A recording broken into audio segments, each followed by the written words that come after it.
In our gardening adventures, one of the flowers that my husband most requests and that I have yet to fulfill for him, unfortunately, I just haven't found the right spot, but he loves lilacs, and we love their scent in the spring. We love walking around our neighborhood and smelling our neighbors' lilacs, but we just haven't found the perfect spot for our own lilacs yet. So while we still don't have any, I'm sorry, honey, we'll work on finding a spot soon.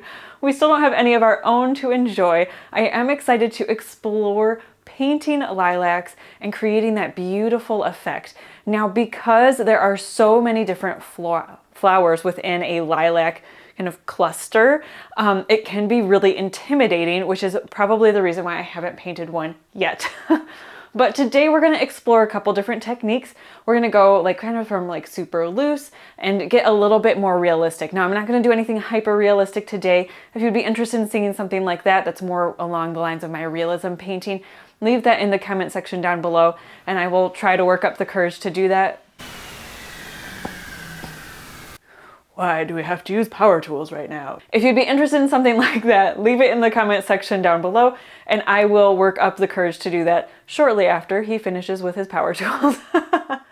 So you can see that a couple of months ago, I already played around with kind of what I was thinking about trying out. There's a couple of different styles that we can create, and so I'm going to take a step back and figure out which style I want to create for this piece that I've already kind of drawn out. So I have this vase and then these lilacs. I think I'm gonna have to redraw this again and just scoot it down because there's a lot of negative space down here.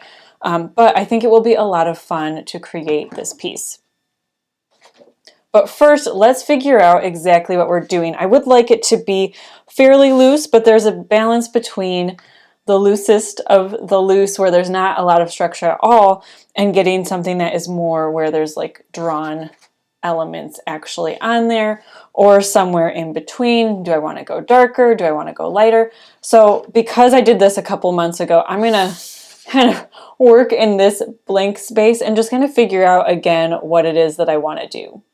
I was sent some really pretty colors that I'm just remembering from a friend of mine. Thank you, Emily. She sent over some colors that I think I want to take a look at. Here's quinacridone magenta. Let's pull that out. That sounds promising for kind of a rosy purple lilac. Here's a little bit of Winsor violet. Just see what that looks like. Winsor deep red.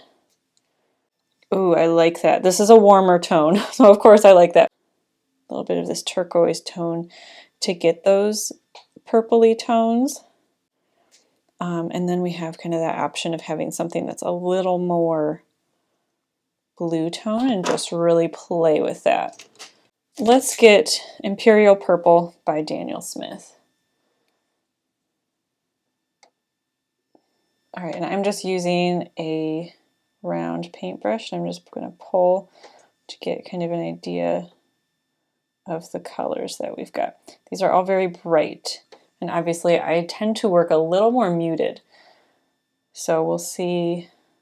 That will probably affect my decision. Oh, that's pretty.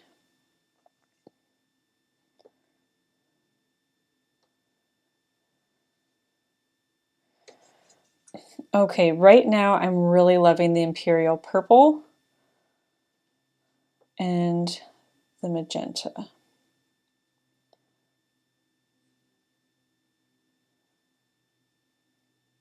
Let's add a little bit of this turquoise.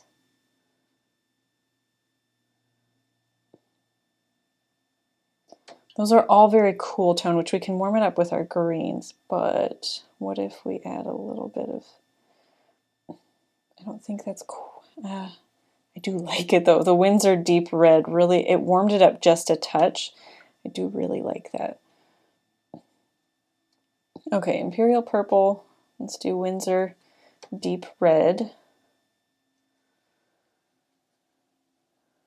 Let's play with these, and if we want to, we can pull in some of these other tones. Okay, let's start with, we know what an overall shape of a lilac is. I don't have any specific photos to look at. All I did was I Googled, or I went to Pinterest and I typed in lilac. And then I'm looking at the pictures that popped up. So obviously they have some sort of a cone shape. There are a couple different varieties of petals. Like some are more pointed, some are more rounded. So we can kind of explore that a little bit. I'm going to start very wet. I'm just going to play. So I'm just trying, oops, guess we're going that way. So to start a little looser, I'm mostly focusing on the outside. And if you've taken the botanical drawing course, my drawing course, this should sound kind of familiar. So I'm going to establish the exterior texture first, and then I'm going to work my way inward. And I'm just pulling in different amounts of the colors at different times to kind of get a little bit of that play and that dance in there. The color ebb and flow.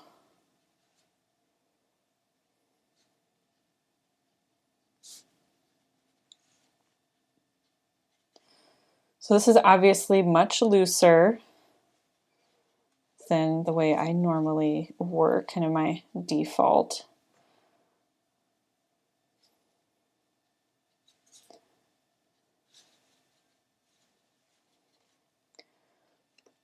And then if we pull in a warmer green, let's start with sap green.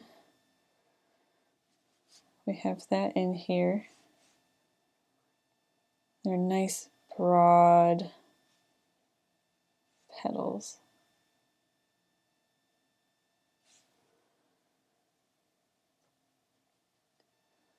And that is kind of a nice balance. I'm going to clean off my brush. So it's a little damp. I'm actually going to use my fingers to get rid of any excess water. And I'm going to pull up some areas to get more of a petal shape, a highlighted petal shape. So see how that kind of creates this petal right here that's just a little bit in the foreground. And do that here as well. So we can pretty easily add in darker areas later. We do need to work quickly if we're going to lighten some areas.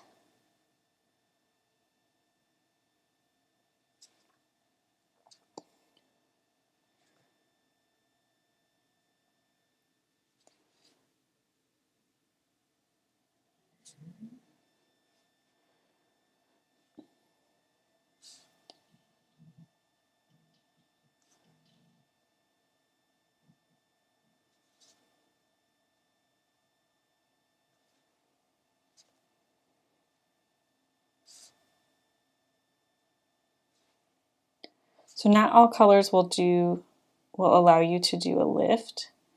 Some colors are more staining than others. And so if you find that you're not able to lift the way that I am currently doing, it's probably because your colors just are have stained the paper already.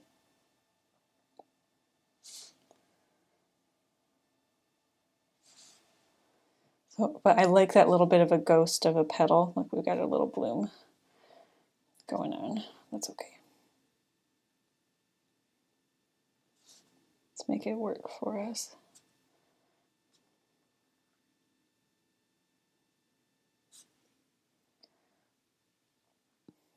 Taking some of this purple, I'm going to highlight what we've already done just a touch.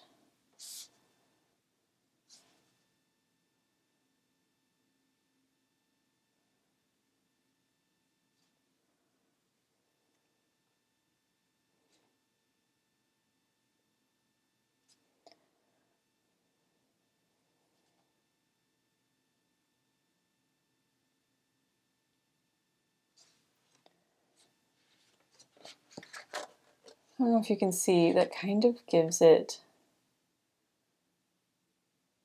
this like ethereal fade here, where we're just picking up the negative space. I'm going to go in with some of the Windsor red, the deep, now, and just shift. I think this is what I'm going to end up doing because I'm really liking this. It will be a very slow process, but I think it will be worth it. See how those just like pop out, and it's almost like, so this is painting in the negative. When you're painting kind of the negative space, the background, if you will, and allowing things to kind of pop up instead of painting the subject. Since this is a practice, I'm going to add a little bit of that turquoise in there. I think you might be leaned too far in the warm blue, where something that might be more fitting would be like an ultramarine.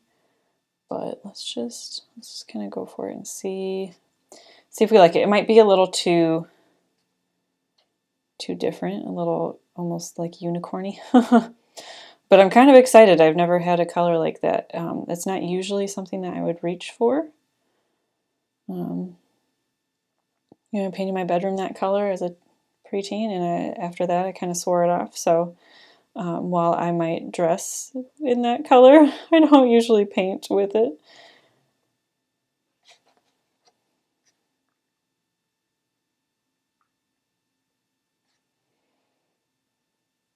That's fun. I do think the blue is a little bit much, especially since we will be adding this green in here. I don't want to get too far off of realism. But if you really like going super ethereal, I'm adding a little bit of lemon yellow. Nobody's surprised. Too much lemon yellow.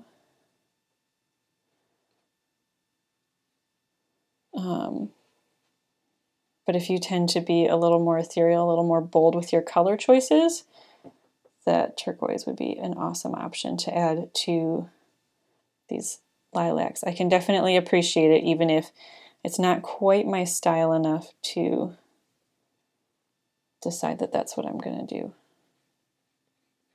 Maybe we'll do Terre Verte. So this is a very desaturated green. This is Terre Verte in the yellow shade. I kind of like it kind of desaturated in there. Let's add a little bit of purple to it just to see what would happen. This is that imperial purple.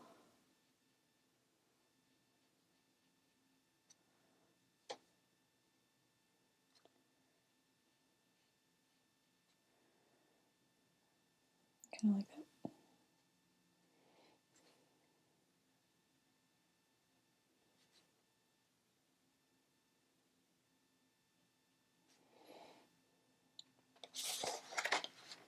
All right, let's start painting. I think that's what I want to do. I'm really happy with that. I think I'm going to have to add a lot of layers in here, so that will get kind of annoying, but I think it will be really fun if I can get past that. See how you could like deepen up little sections, like you could just deepen up this little bit in here and allow there to be another layer right there. And just keep getting a little deeper and a little deeper. I do like the warmer red tone. I really thought I was going to just go with the magenta. But it's just, I don't know. That might be more your cup of tea. It's just, I don't think it's mine. I don't think it's going to quite work for me.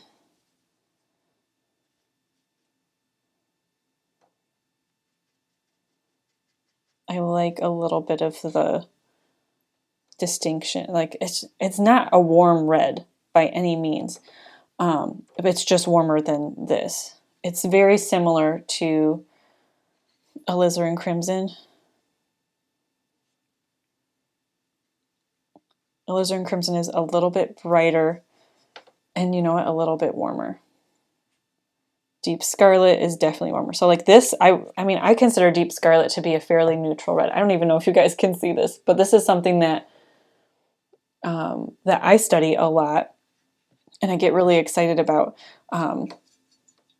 is kind of the difference between the warmer and the cooler tone colors.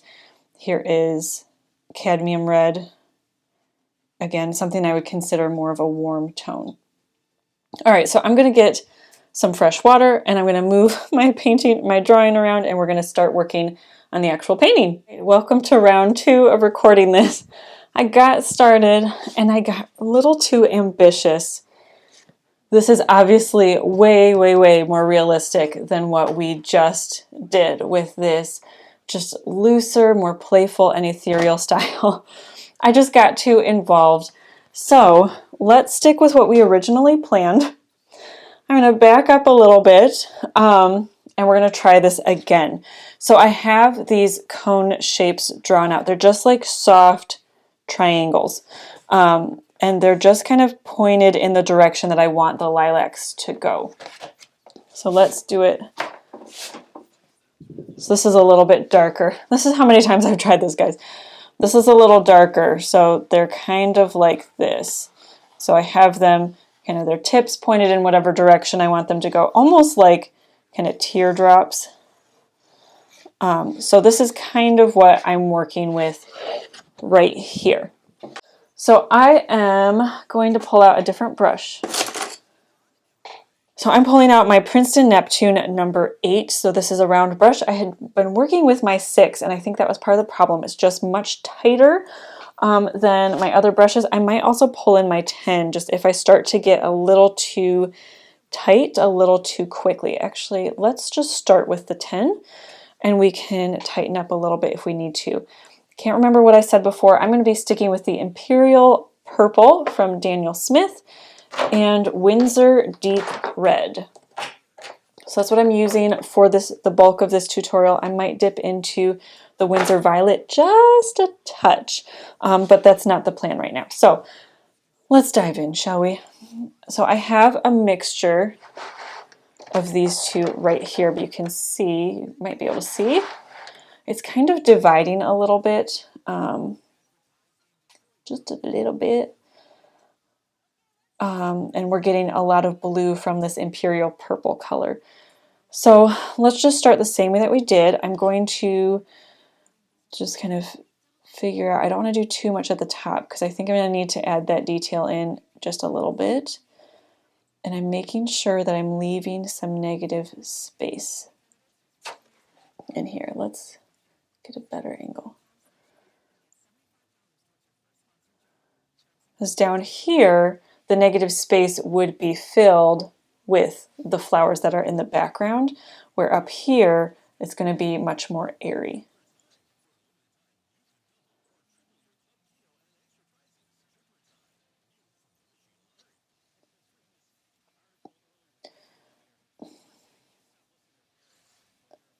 And I'm going to work more in sections than we did for the warm-up. This is, I think, a little too big. So I'm going to switch to the 8. I'm going to add in a little bit more of the Winsor Red. That didn't really translate, did it? Let's try that again. A little more of the Winsor Red. This might be just a little too damp still. That 10 held a ton of water. So let's just kind of move it around. I'm going to fuss with it a little bit, just really get it where I want it to go. So up here, it's going to be more of the buds.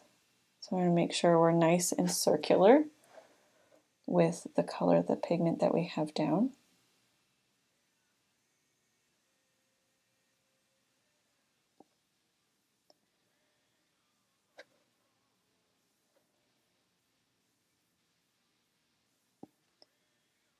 And then down here, we're going to get a little bit more of that shaping.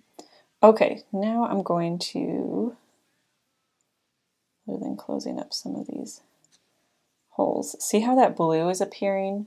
I'm not sure how well you guys can see that, but that is from the Imperial Purple kind of dividing. So I'm not super in love with that, but I think it works fairly well for what we're going to be doing. Okay, now I'm going to go in, I'm going to pick up some of this pigment to reveal our more of our paper color underneath. So I have my nice clean brush. Let's zoom you in here.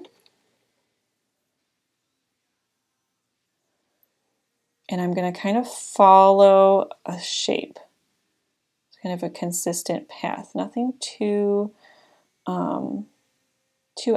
You don't want it to be like all in a row. Uh-oh, my babies are up. Might be finishing this later. But I want it to flow nicely. So anything that is lighter is going to appear like it's closer. So that's why I'm going down kind of the center, because I want it to kind of look like the closest flowers to us. Now I'm going to branch off a little bit over here, but not get too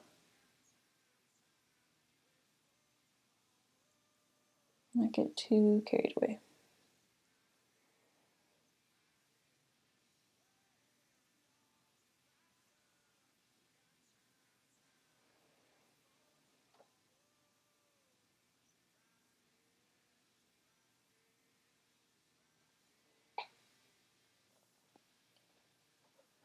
Okay, we've already got a little bit of what we're going for starting to peek out.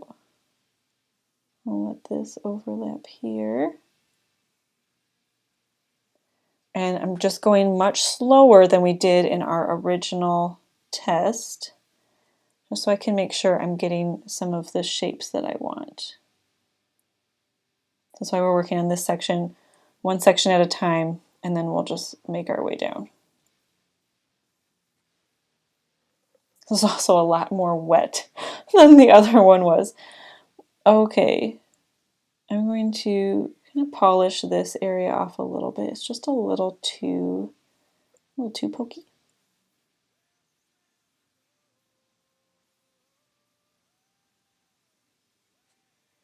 And get some of this Windsor red in here for our very tip. Okay, so those are just almost like ghost flowers. So we will polish those a little bit and just kind of draw them out. But I don't want to jump in too much right now because I don't want to get too detailed too quickly, because obviously I'm already good at that. So let's just work on the next section. I'm just going to kind of do exactly what we did before. We're starting on the outside. And then we're kind of pulling down. Now this will have more of the flowers overlapping behind it. I don't know if you can see my little pencil marks, but there's more coming behind this. So I want to make sure, there's just going to be less of this negative space or this airiness here.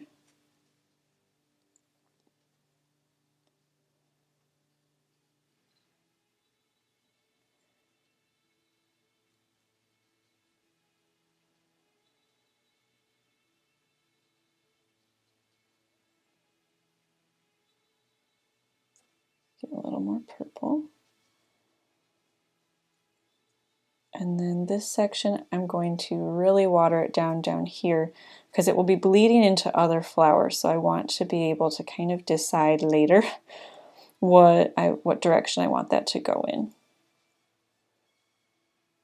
So, and just allow that to be kind of just this mass of flowers down here.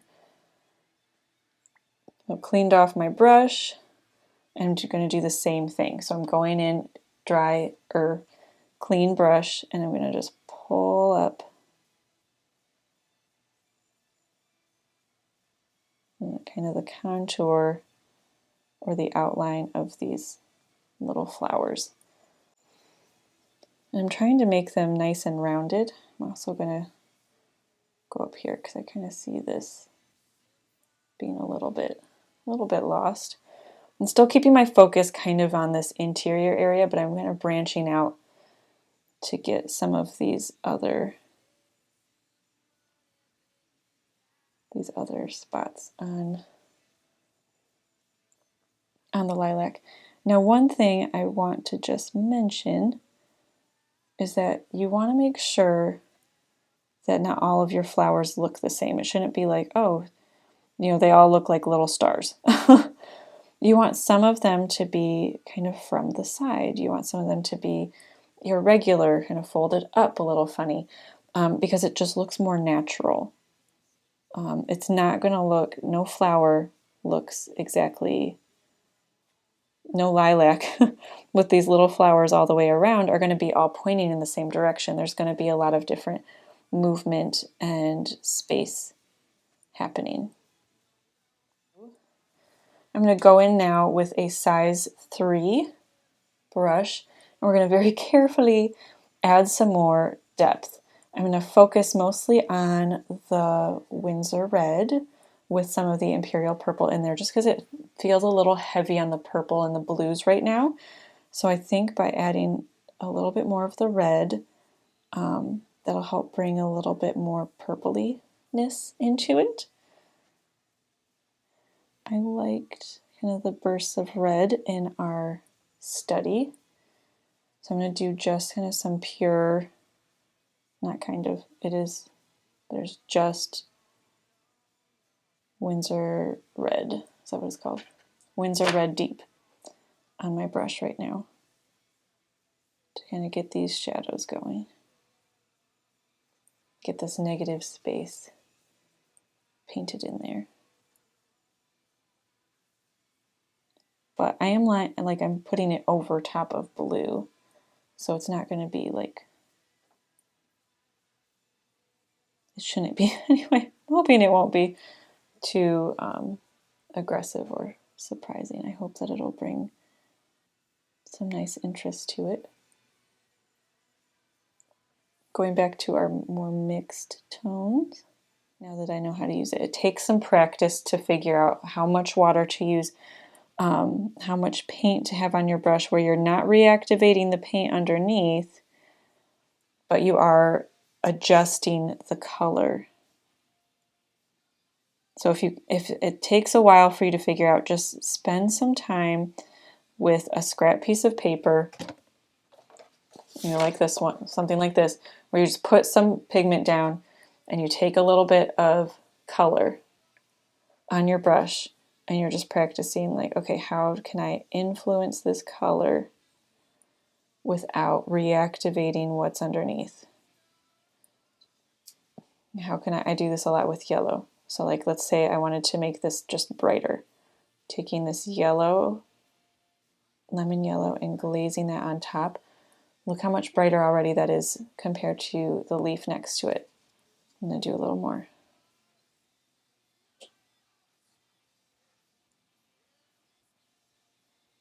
So it's a really, really great way to just change the relationship. Here's a little bit of blue. See how purpley that made that? It even brightened it a little bit. Where there's not a ton of pigment on my brush, like that's all that's on there. But it changed the entire relationship. We now have like this shadow being formed underneath here that wasn't there before.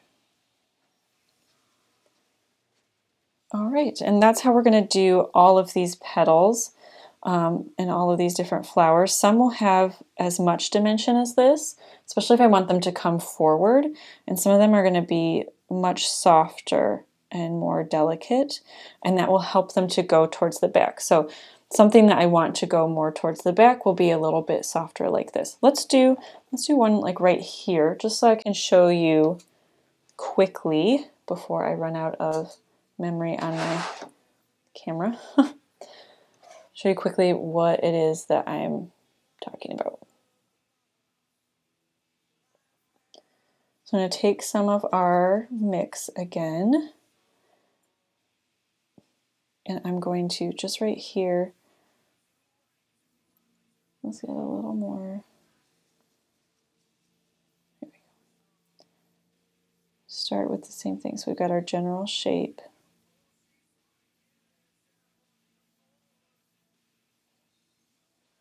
And then we've got, I'm going to add a little more water, dab off any excess, because I do want this to be fairly light.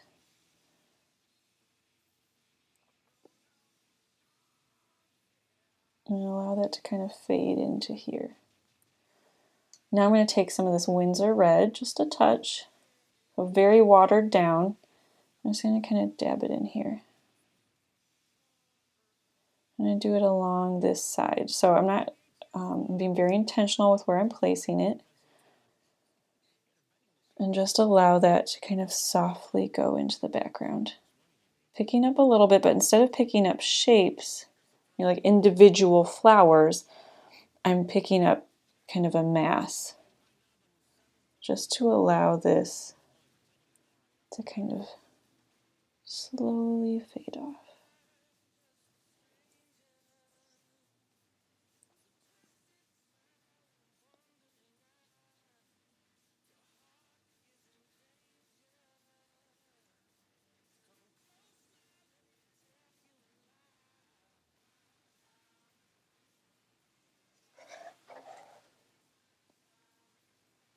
Okay. And then, I'm wondering if I should do that for this one as well. But I'm basically going to decide, okay, this is foreground, and so this one right here needs a lot of detail, and it's going to be coming towards me. This one is about equal with this, so it's going to be very similar layout, but it might be a little softer because I want this one to be more the focus. Let's zoom you out real quick. So I'm just going to add as much detail as I think would fit with the amount of emphasis I want it to have. So I'm going to, let's do this one real quick because it's going to be kind of in the background. So it's going to be very similar to what we just did. But then this one in front is going to be kind of a blend between more detailed and less detailed. Okay, so we have our little, where we're starting, and I'm actually going to just whoop.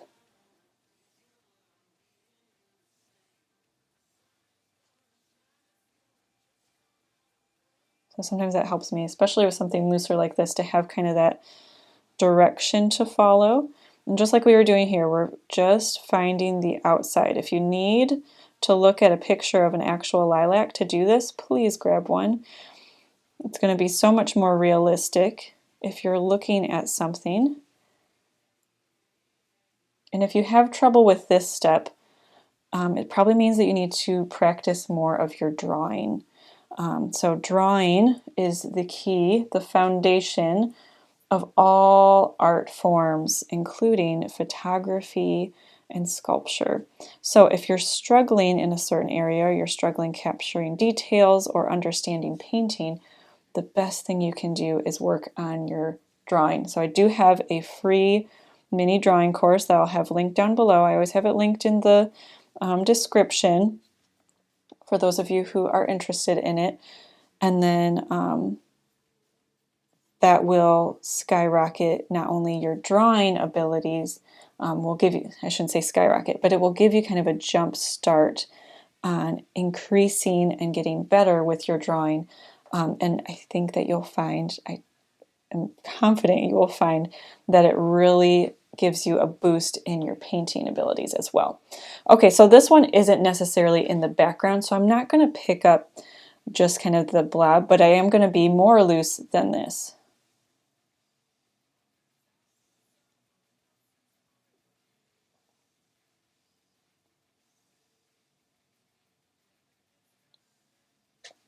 Where I'm not going to go back in and define it quite as much.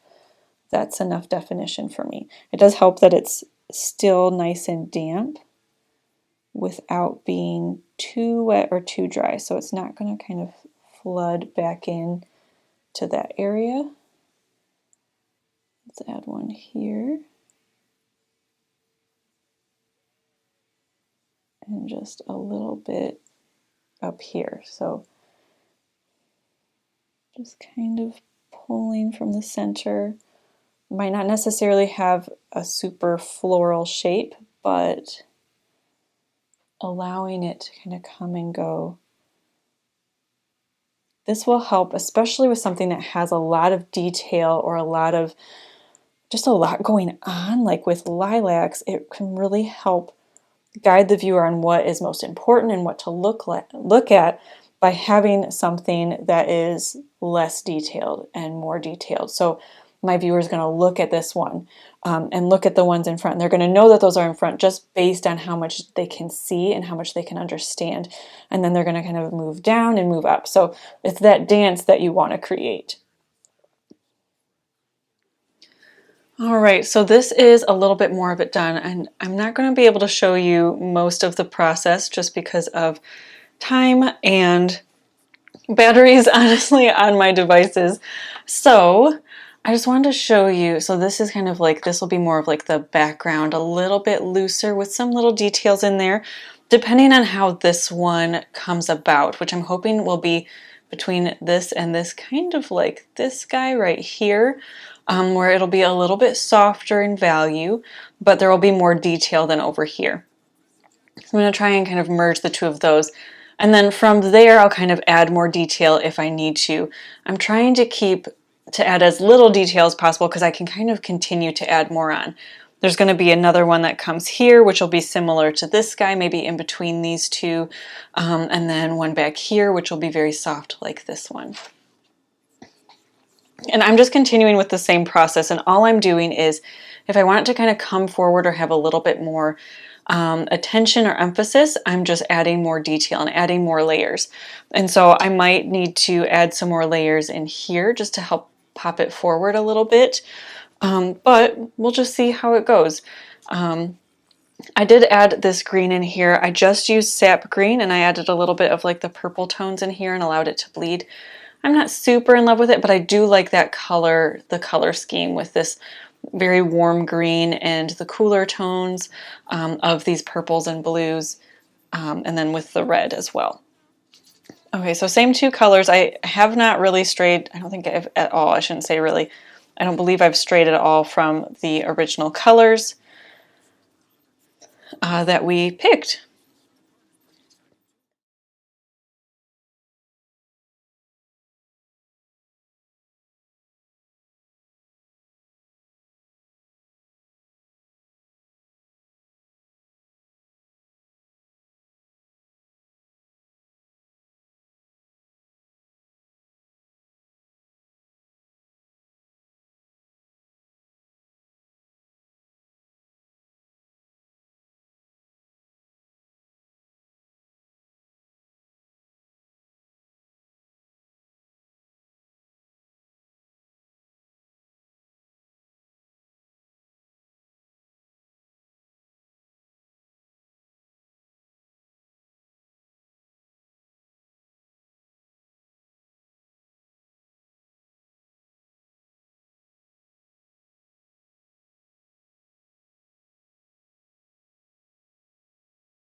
So I'm just going to be continuing what I'm doing now, where I'm adding definition in this strip, and then I'm going to go to the next strip and add definition so that it matches kind of what we're going for in like my hierarchy. So again, where these are have more focus, so there's going to be a little more detail even in here than maybe out here. So this one I want in the background, but not as far back as this one that has almost no detail.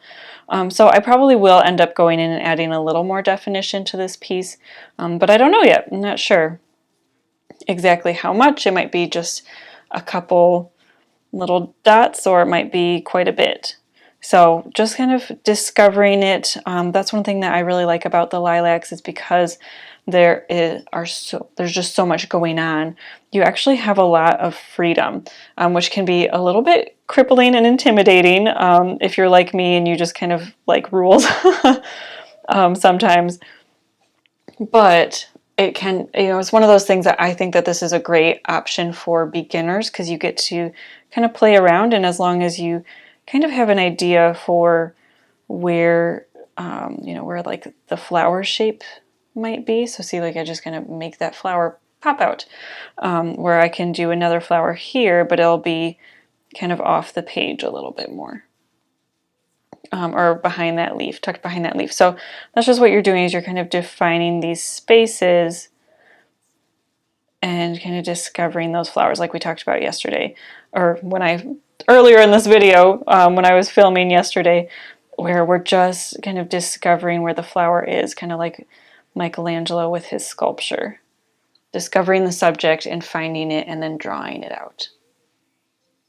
Okay, I hope that that was a helpful video and that you just enjoyed kind of the experimental process. This is what I do behind the scenes if there is an artistic problem that I want to solve. Sometimes I can kind of figure it out mentally on a car ride. It's just kind of that process of like, let's just experiment. And it's something that I don't think artists will talk about a ton. What you see online is you see maybe somebody will talk about an idea and then you see the finished product. You don't see the hours and hours that were poured into it. You don't see my piles of sketchbooks that I have in my office. You don't see all the paper that I've wasted kind of exploring and experimenting. Don't be afraid to spend the time experimenting, exploring, and just learning how you want to solve this problem. Especially if you have two styles that you work from like I do, where I have like this hypo-realism and then I have this looser style that I enjoy dipping into once in a while. Like you kind of have to like dance between the two before you really find where the happy medium is or how you want to represent a certain feel or a certain flower or a certain aesthetic. So it's all a process, and I hope that this is encouraging to you just to kind of enjoy the process, allow it to be kind of a longer-winded process for something that might be a little bit more challenging. Thank you as always for watching this video. For those of you who like, comment, and subscribe, and share the videos with those that you think might enjoy them. I really appreciate it. It helps my channel to grow, but it also helps me to know what you are interested in seeing so that I can plan for the future. I hope that you are having a wonderful, wonderful day, and until next time, happy painting.